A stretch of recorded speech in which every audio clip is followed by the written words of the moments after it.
Alors, on va présenter l'exercice à réaliser à partir de ce que vous avez appris dans la théorie sur les processus Windows. Donc, certaines des questions sont des scripts que vous avez à faire, d'autres sont des questions auxquelles il faut répondre directement dans le PowerPoint, okay? Souvent par des saisies d'écran.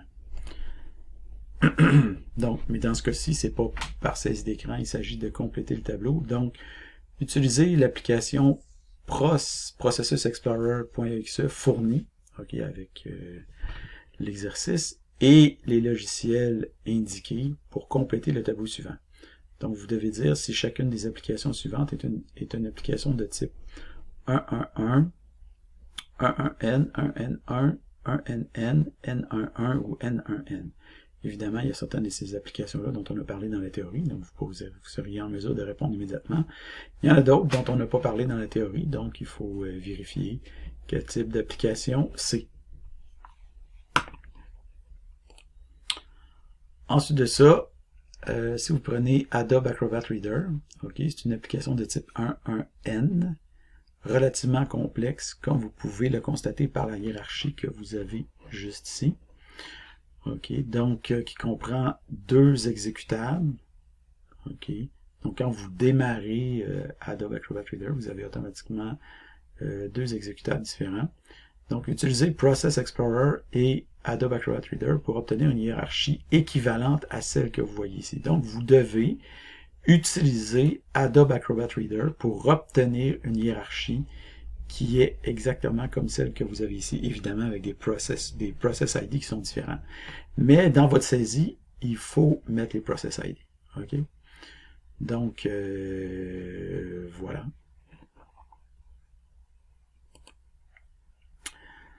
Donc, du point de vue des processus, est-ce qu'il y a une différence entre les deux commandes suivantes? PowerShell et Start PowerShell.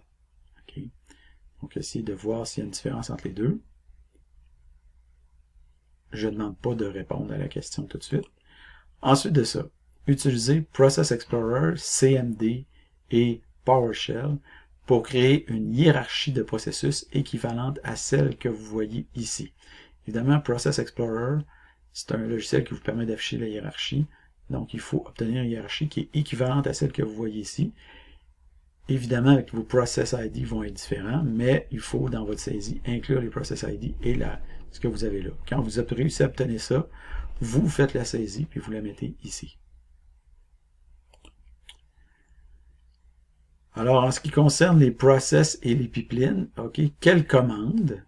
Okay, en fait, ici, vous voyez que il y a certaines commandes qui sont effectuées. Okay. Donc, on voit que,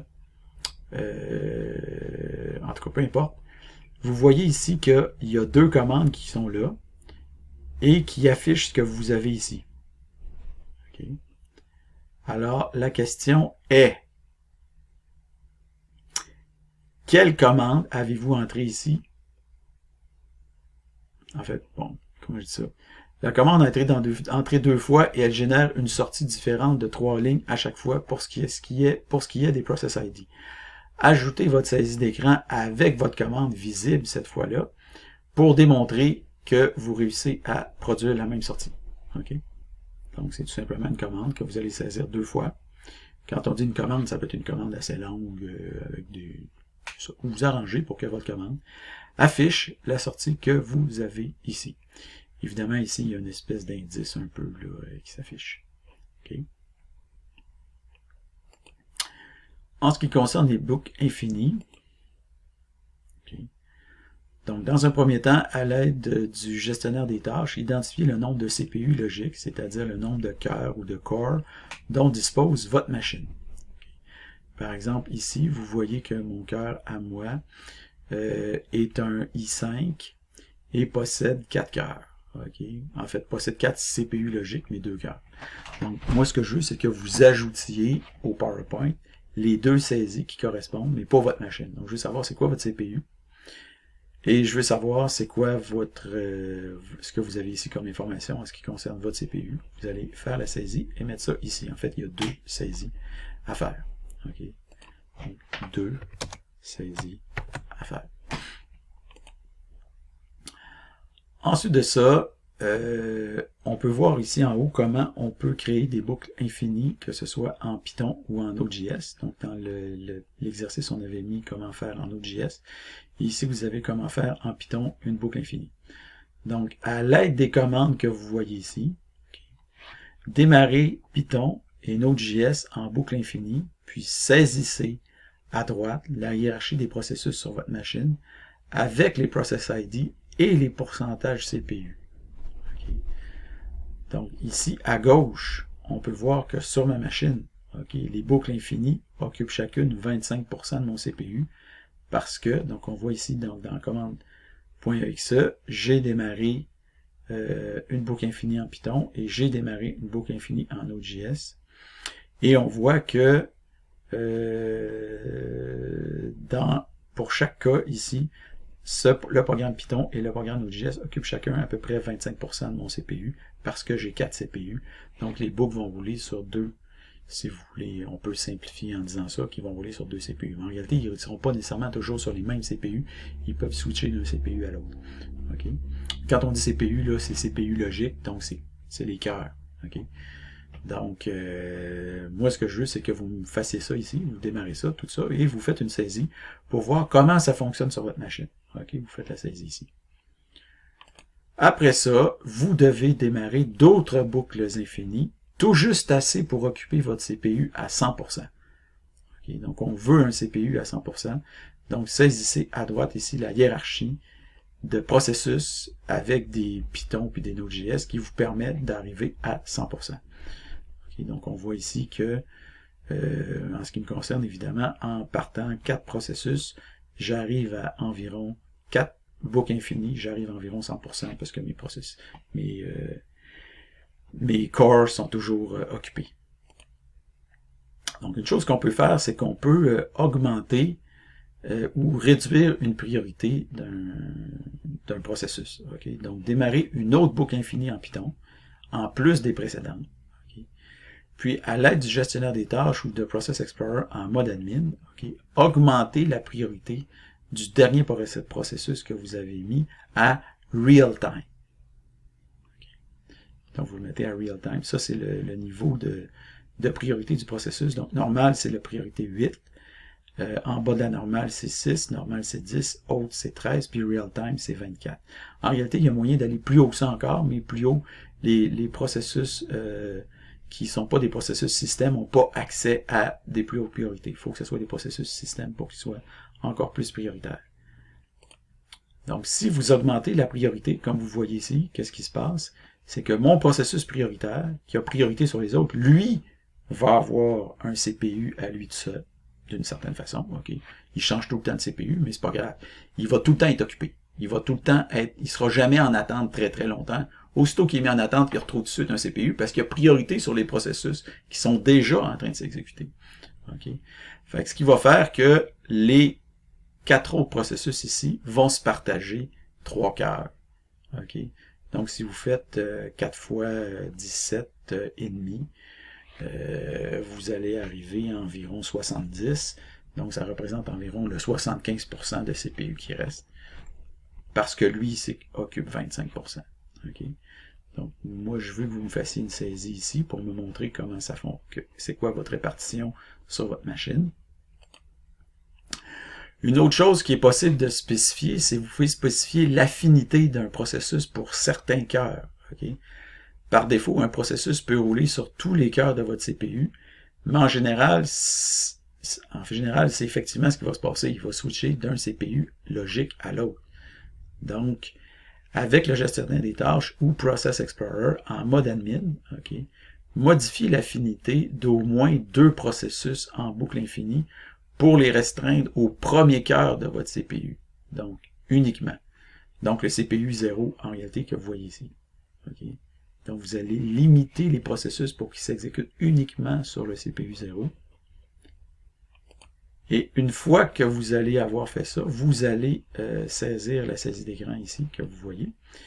Et moi, j'en ai mis 3 ou j'en ai mis 2? en mode admin, modifier l'affinité d'au moins 2 processus. Au moins 2. Donc, moi, finalement, j'en ai mis 3. Donc, vous voyez ici que j'ai mis 3 processus que j'ai dit, vous allez vous exécuter sur le processeur 1. Donc, eux autres, 7, 7,5, 7,5, 7,5, pour un total de 22,5%, vont se partager le CPU 1. Ce qui fait en sorte que les deux autres ici, lui, il est priorité augmentée, il prend toujours son CPU, puis lui ici, en fait, il va se partager ce qui reste, mais il reste en masse de CPU, parce que les deux ici, les 3 premiers s'exécutent toujours sur la même. Donc, en réalité, il y a toujours un processus de disponible, donc lui, c'est pour ça qu'il s'exécute à près de 25%. Okay. Donc, fin de cet exercice, vous avez juste à tuer toutes les boucles. Et maintenant, on arrive à un autre exercice qui s'appelle notepad4.bat, qui consiste à lister et tuer des processus avec la ligne de commande. Donc, petit exercice, vous avez ici une commande timeout, ok, et une commande sleep. Bon, en fait, sleep, si vous avez installé Git, vous avez peut-être aussi accès, ouais, c'est ça. C'est seulement si vous avez Git que vous allez avoir la commande sleep, parce que sinon, ça se peut que vous ne l'ayez pas. Ok. Donc, mais il y a moyen aussi de faire un sleep en Python, comme vous voyez ici. Donc, on peut faire un import time.sleep 5, et vous avez l'autre commande qui est ici. Ok. Donc, c'est quoi la différence entre les deux appels à la commande timeout ci-dessous, celle-là et celle-là? Et on peut, bon, comme on voit ici, on peut demander à Python, puis etc. Donc, notepad4.bat, réaliser un script, notepad4.bat, qui va faire ceci. D'abord, il va ouvrir Notepad 4 fois. Une fenêtre va afficher vos noms et prénoms. Okay. Les 3 autres affichent la liste des tâches, okay. Task list, respectivement en ordre croissant de nom, en ordre décroissant de nom et en ordre croissant de PID. Ensuite, le script va faire ceci. Il va lister les 4 processus associés à Notepad. Il va avertir l'utilisateur de patienter, puis au bout de 5 secondes, il va fermer toutes les fenêtres Notepad. Donc, aussi, détruire tout fichier local temporaire créé pendant l'exécution du script, si jamais vous avez utilisé des fichiers temporaires. Notez que le script doit venir seul et n'être accompagné d'aucun autre fichier pour l'aider dans son entreprise. Donc, notepad4.bat, il vient tout seul, il n'y a pas d'autres fichiers qui l'accompagnent. Afficher un message pour dire que le script est terminé. Donc, ici, vous avez un exemple d'affichage attendu. Donc, vous avez, par exemple, ici, on entre notepad4.bat. Qu'est-ce qui va se passer? Donc, ici, on a affiché seulement 3 fenêtres. On n'a pas affiché la fenêtre avec mon nom ou votre nom. OK. Donc, on a les process ID. Ici, c'est le nom croissant. Ici, c'est non décroissant. Puis ici, c'est les PID croissants. Okay.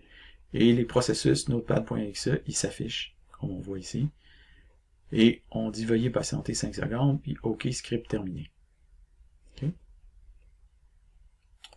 Donc ici, vous allez faire une saisie de bon fonctionnement. Comme à la diapo précédente, vous allez saisir vos sorties d'écran pour la ligne de commande et 3 des 4 notepads avec au moins 4 processus visibles dans chaque notepad. OK.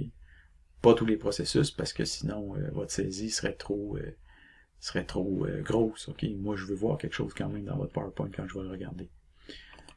Ensuite de ça, les commandes utilisées pour, si jamais vous avez besoin d'indices, vous avez ici l'ensemble des commandes qui sont utilisées dans le Notepad 4.bat. Donc, chcp, delete, echo, find string, notepad, sort, start, task kill, task list, timeout, la redirection et les pipelines.